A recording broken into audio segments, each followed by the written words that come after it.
আবু হুরায়রা রাদিয়াল্লাহু তাআলা আনহু বলেন, রাসূল সাল্লাল্লাহু আলাইহি ওয়াসাল্লাম বলেছেন, মান কানাত লাহু মাজলামাতান লিআখিহি, কোন মানুষের যদি তার ভাইয়ের ব্যাপারে কারো সাথে কোনো অত্যাচার থেকে যায়, ফালইয়াতাহাল্লালহু মিনহুল ইয়াওমা, আজকেই যেন সংশোধন করে নেয়।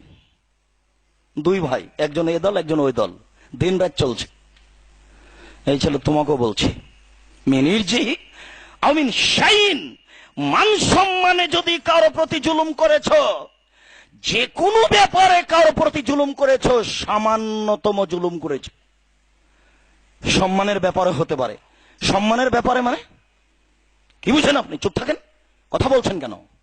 এটা হলো সম্মানের ব্যাপারে। আরে মুরব্বী মানুষের বয়স 80 বছর, সেই জন্য কথা বলতে পাবো না? তুমি এভাবে ধমক দিলে মানে? আপনি কেন এসেছেন এখানে? যান এখন, যখন তখন আসেন কেন আমার কাছে? আমরা কত ব্যস্ত মানুষ, বুঝেন না? তুমি তো ব্যস্ত, এই জন্য তো আমি এসেছি। তোমার কাছে আসবো কেন? আমার যেটা প্রয়োজন, আরো 10 জনের প্রয়োজন, সেই জন্য তো এসেছি। তুমি ভিক্ষা করে খেতে পারো না দায়িত্ব ছেড়ে দিয়ে? তাহলে আমি তোমার কাছে আসতাম না। তুমি ভিক্ষা করে খাবা, তোমার কাছে কেউ আসবে না। কেন আপনি কথা বলবেন যে সময় পান না?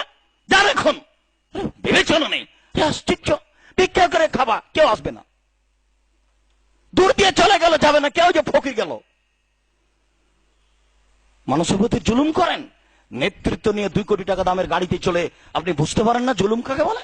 রাসূল সাল্লাল্লাহু আলাইহি ওয়াসাল্লামের মুখের ভাষাটা শুনে রাখেন, মিন ইরজিহি, সম্মানগত ব্যাপারে যদি কারো মানের হানি হয়ে থাকে আপনার কথায় ও কর্মে, সম্মানগত ব্যাপারে। 2 শাইন, যে কোনো ব্যাপারে, কাজের মেয়েও হতে পারে, অধীনস্থ দোকানে 5-7 জন কর্মচারী আছে, তাদের ব্যাপারে হতে পারে। মুখের ভাষা কোনোদিন দুর্বল করবেন না। যদি না কুলাই, খালেদ তোমাকে দেখলাম গো 3 মাস, তোমার দ্বারা কাজ হবে না বাবা, তুমি চলে যাও, আমরা আরেকটা ছেলে নেবো তোমার স্থানে, তোমাকে দিয়ে আমাদের হলো না। এভাবেই বলতে হবে। আবার বুঝেন, জুলুম কথাটা বলতে গিয়ে রাসূল সাল্লাল্লাহু আলাইহি ওয়াসাল্লাম 2টা কথা বললেন। এক, মিন ইরজিহি, সম্মানগত ব্যাপারে কারো যদি হানি হয়ে থাকে কথা ও কর্মে। 2, মিন শাইইন শাই, যে কোনো ব্যাপারে যদি কারো মান সম্মানের হানি হয়ে থাকে, কথা ও কর্মে, হাতে টাকা পয়সাতে জুলুম হয়ে থাকে, ফালইয়াতাহাল্লালহু মিনহুল ইয়াওমা, আজই সমাধান করতে হবে, এখনই। মসজিদে সম্ভব হলে এখানেই, নইলে বাড়ি গিয়ে, নইলে শহর থেকে ঢাকা থেকে যখন বাড়ি যাব তখন, চাচা ওই কাজের কারণে আমার ভুল হয়েছিল, চাচা আপনি মনে কিছু নেবেন না, আমাকে ক্ষমা করবেন। এভাবে বলতে হবে। আল্লাহ রাসূল বলেছেন এখনই, এই মুহূর্তেই, আজকেই। এরপরে আবার বলছেন যে আল্লাহ এখন দেনারুন ওয়ালা দিরহাম, ওই দিন আসার পূর্বে যেদিন টাকা থাকবে না, পয়সা থাকবে না, ওই দিন আসার পূর্বে যেদিন টাকা থাকবে না, পয়সা থাকবে না, হাত ধরেও ক্ষমা হবে না, সেই দিনের পূর্বে সমাধা করে নাও। এই কথাটা বলার পরে আবার বলছেন, ইনকানা লাহু আমালুন সলেহ ওখে যাবে মাজলেমাতেহি বেকাদরে মাজলেমাতেহি, বিচারের মাঠে আপনার নেকি নিয়ে জুলুমকে পূর্ণ করা হবে। বিচারের মাঠে হাত ধরে ক্ষমা হবে না, যে বিচারের মাঠে যে টাকা আর ফেরত দেওয়া যাবে না। আত্মসত্তার জুলুম দুটাই কাছাকাছি, দুটাই একই। আপনাকে একজন কর্মচারী আপনাকে রেখেছে, একজন ধনী মানুষ, তা আপনি সকাল সন্ধ্যা মাঝে মধ্যে টাকা নিয়ে নেন কেন পকেটে? মাঝে মধ্যে আপনি জামা কাপড় ব্যাগে করে নিয়ে চলে যান কেন?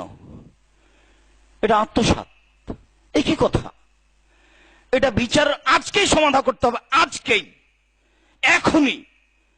ওই দিন আসার পূর্বে যেদিন টাকাও থাকবে না, পয়সাও থাকবে না, হাত ধরে ক্ষমাও হবে না, সেই দিন হচ্ছে আপনার কিছু নেকি তো আছে।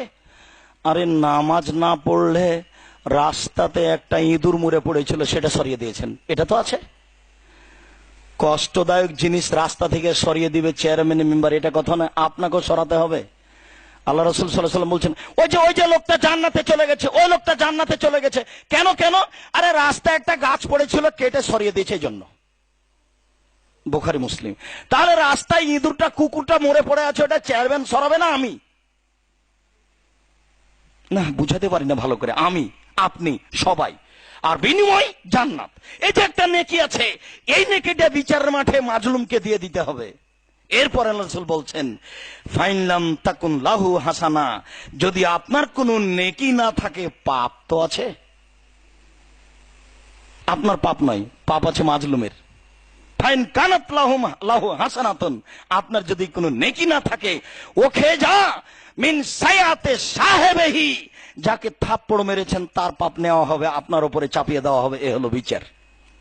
এই বিচারের কথাটা আবার বলি। আবু হুরায়রা রাদিয়াল্লাহু তাআলা আনহু বলেন, রাসূল সাল্লাল্লাহু আলাইহি সাল্লাম একদা এরকম বৈঠকে বললেন, হাল তাদরুনা মাল মুফলিস, সঙ্গী সাথী বলতে পারো নিঃস্বকে? সঙ্গী সাথী বলতে পারো নিঃস্বকে? সঙ্গী সাথী বলতে পারো নিঃস্বকে? কালু মানলা ফিনা দিনার ওলা দিরহাম, নিঃস্ব হচ্ছে ওই যার টাকা পয়সা নেই, নিঃস্ব হচ্ছে সেই যার টাকা পয়সা নেই।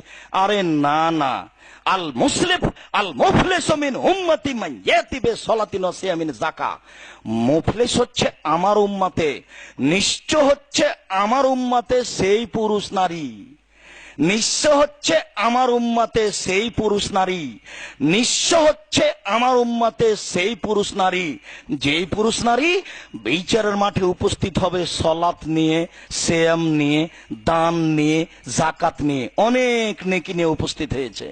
বিচারের মাঠে দাঁড়াইতেই ফায়াতি কাযাফাহু হাজা অশাতামাহু হাজা জারাবাহু হাজা ওয়াকামালা হাজা, হঠাৎ একজন দাঁড়িয়ে এসে বলছে, আমি রিকশাওয়ালা, এ আমাকে এক থাপ্পড় মেরেছিল। আরেকজন এসে বলছে, আমার বাপ আমার বড় ভাইকে জমি দিয়েছিল, আমাকে দেয়নি। আরেকজন এসে বলছে, এ আমার জোর করে জমি দখল করে নিয়েছিল। আরেকজন এসে বলছে, এ আমার প্রতি অন্যায় আচরণ করেছিল, আমাকে গালি দিয়েছিল, শাতামানি হাজা, আমাকে গালি দিয়েছিল। এখন বিচার কিভাবে হবে? বুখারী মুসলিমের হাদিসের শব্দগুলি আপনাকে আমি শোনালাম। ও লোকটার অনেক নাকি বিচার মাঠে দাঁড়িয়েছে, দাঁড়াতে না দাঁড়াতে সব এসে উপস্থিত হয়ে গেছে, সব এসে উপস্থিত হয়ে গেছে। এখন আল্লাহ রাসূল বলছেন, ফাইউতা বিহাসানাতিন কাদা ওয়া কাদা ওয়া হাসানাতিন কাদা ওয়া কাদা, সব পাওনাদারকে এই লোকটার নেকি দেওয়া হবে। নেকি যে অনেক আছে, সালাত, সিয়াম, সাদকা, যাকাত, অনেক নেকি আছে। দিতে দিতে দিতে দিতে ফানিয়াত হাসানাত, নেকি শেষ। একটা জিনিস আর কত কুলাই, পাওনাদার অনেক, সারা জীবনটাই অত্যাচার করেছে, ক্ষমতা পেয়েছে যে মাথায় গোবর ঢুকেছে। আমি তো বলেছি জনগণের কাছে ক্ষমা নিয়ে চলে যাবে না, গেলাম আমি জাতির সামনে এভাবে আসবো না, আমি বাড়িতে যে থাকবো। 40 বছর যদি জুলুম চলে থাকে, 20 বছর, 10 বছর, 5 বছর, একদিন যদি জুলুম চলে থাকে, তাহলে তো বোঝানো কঠিন। রাসূল সাল্লাল্লাহু আলাইহি ওয়াসাল্লাম বলছেন, সব এসে উপস্থিত, ফানিয়াত হাসানাতহু, দিতে দিতে দিতে দিতে নেকি শেষ। তখন আল্লাহর ফালা ইউজা আলাইহি, এখনো লেনেওয়ালারা বাকি আছে, যারা নিবে তারা দাঁড়িয়ে আছে, ওরা যায়নি, এখনো বাকি আছে। তাহলে আল্লাহ রাসূল বলছেন, ওখেজাত খাতায়াহুম, তাদের পাপ নিয়ে নেওয়া হবে, আর তোরেহাত আলাইহে, এর উপরে চাপিয়ে দেওয়া হবে, ও তোরেহা ফিন্নারে, একে জাহান্নামে দেওয়া হবে। এ হলো বিচার জুলুমের। এটাই বিচার হলো আত্মসাতের। এটা ক্ষমা হবে না। এটা বিচারের মাঠে যখন আল্লাহ বলবেন, ইয়া আদম লা আতাইতানি বিকরাবিল যে খাতায়া সুম্মা লাকিতানি লা তুশরিবি শায়া লা আতাইতাকা বিকরাবিহা মাগফিরা, এ আদমের ছেলে মেয়েরা শোনো, আজকে তোমরা উপস্থিত হয়েছো আকাশ জমিন পরিমাণ পাপ নিয়ে, তোমাদের শিরক নাই, তাহলে আমি ওই পরিমাণ ক্ষমা নিয়ে এসেছি। এর পরেও এই পাপ ক্ষমা হবে না, জুলুমের পাপ ক্ষমা হবে না, আত্মসাতের পাপ ক্ষমা হবে না। ওটা বিচারের মাঠে এইভাবে বিচার করা হবে, নইলে আজকেই সমাধা করতে হবে।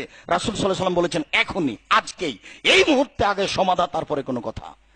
আগে জমি ভাগ করেন, বোনকে আগে জমি দেন, তারপরে আজকে খাবেন। মসজিদের মুসল্লি আপনাকে অনুরোধ করে বলছি, 3 দিন পার হওয়া যাবে না, বোনের জমি আগে ভাগ করে দেন।